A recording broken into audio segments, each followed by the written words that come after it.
CLP ಸಭೆಯಲ್ಲಿ ಎಸ್ಐಆರ್ನ ಸದ್ದು ಮೊಳಗಿದೆ. SIR ಬಗ್ಗೆ ಮೈ ಮರೆತರೆ ಎಲ್ಲರೂ ಕೂಡ ಮನೆಯಲ್ಲಿರಬೇಕಾಗುತ್ತೆ ಅಂತ ಶಾಸಕಾಂಗ ಪಕ್ಷದ ಸಭೆಯಲ್ಲಿ ಸಿಎಂ ಡಿಕೆಶಿ ಎಚ್ಚರಿಕೆ ಕೊಟ್ಟಿದ್ದಾರೆ. ತಮ್ಮ ಪಕ್ಷದ ಶಾಸಕರಿಗೆ ಎಸ್ಐಆರ್ ಸವಾಲು ಮತ್ತು ಅವಕಾಶ ಎರಡನ್ನ ಕೂಡ ಕೊಟ್ಟಿದೆ.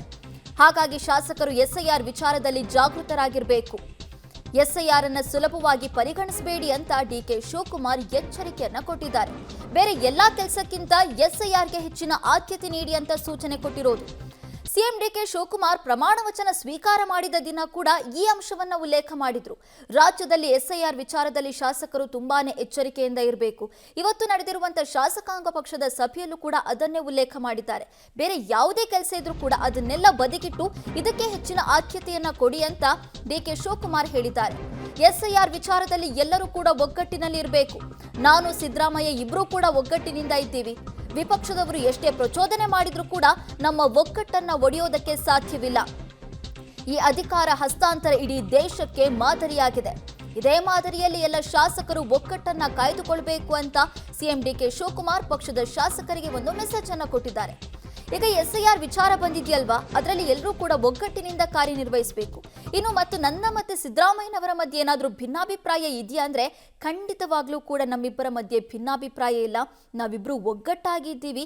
ನಮ್ಮ ಸರ್ಕಾರ ಏನ್ ನಡೀತಾ ಇದೆಯಲ್ವಾ ಅದು ಇಡೀ ದೇಶಕ್ಕೆ ಮಾದರಿಯಾಗಬೇಕು. ಖಂಡಿತ ಇದೊಂದು ವಿಚಾರ ಸತ್ಯ ಅಂತಾನೆ ಅನ್ಸುತ್ತೆ.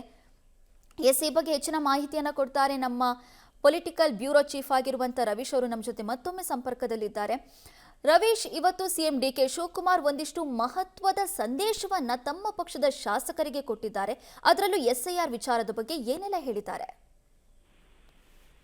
ಪ್ರಮುಖವಾಗಿ ಎಸ್ಐಆರ್ ನೆಪ ಅಷ್ಟೇ. ಆದ್ರೆ ಒಗ್ಗಟ್ಟಿನ ವಿಚಾರ ಬಂದಂತ ಸಂದರ್ಭದಲ್ಲಿ ಡಿಕೆ ಶಿವಕುಮಾರ್ ಅವ್ರದ್ದು ಮತ್ತೆ ಸಿದ್ದರಾಮಯ್ಯನವರ ವಿಚಾರವನ್ನೇ ತೆಗೆದುಕೊಂಡಿದ್ದಾರೆ.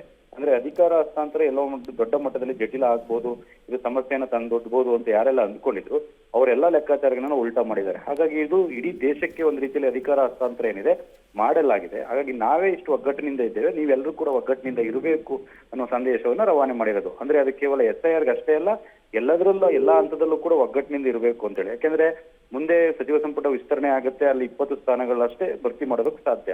20 ಸ್ಥಾನಗಳಿಗೆ ಸುಮಾರು 60ಕ್ಕೂ ಹೆಚ್ಚು ಆಕಾಂಕ್ಷಿಗಳಿದ್ದಾರೆ. ಹಾಗಾಗಿ ಯಾರು ಸಿಗದೇ ಇದ್ರೆ ಈ ಸಂದರ್ಭದಲ್ಲಿ ಅಸಮಾಧಾನ ಬೇರೆ ಬೇರೆ ರೀತಿ ಹೊರ ಹಾಕಿದಾಗ ಸಂದರ್ಭದಲ್ಲಿ ಅದು ಪಕ್ಷಕ್ಕೆ ಡ್ಯಾಮೇಜ್ ಆಗ್ಬೋದು ಅನ್ನೋ ದೃಷ್ಟಿಯಿಂದ ಡಿಕೆ ಶಿವಕುಮಾರ್ ಅವರು ಎಲ್ಲವನ್ನ ಒಳಗೊಂಡಂತೆ ಒಂದ್ ರೀತಿಯಲ್ಲಿ ಒಗ್ಗಟ್ಟಿನ ಜಪ ಮಾಡಿರ್ತಕ್ಕಂಥದ್ದು. ಇದನ್ನ ಎಷ್ಟರ ಮಟ್ಟಿಗೆ ಶಾಸಕರು ಪಾಲಿಸ್ತಾರೆ ಕಾದ್ ನೋಡ್ಬೇಕು. ನಯನ. ಓಕೆ, ಥ್ಯಾಂಕ್ ಯು ರವೀಶ್ ನಿಮ್ಮೆಲ್ಲ ಡೀಟೇಲ್ಸ್ಗಾಗಿ.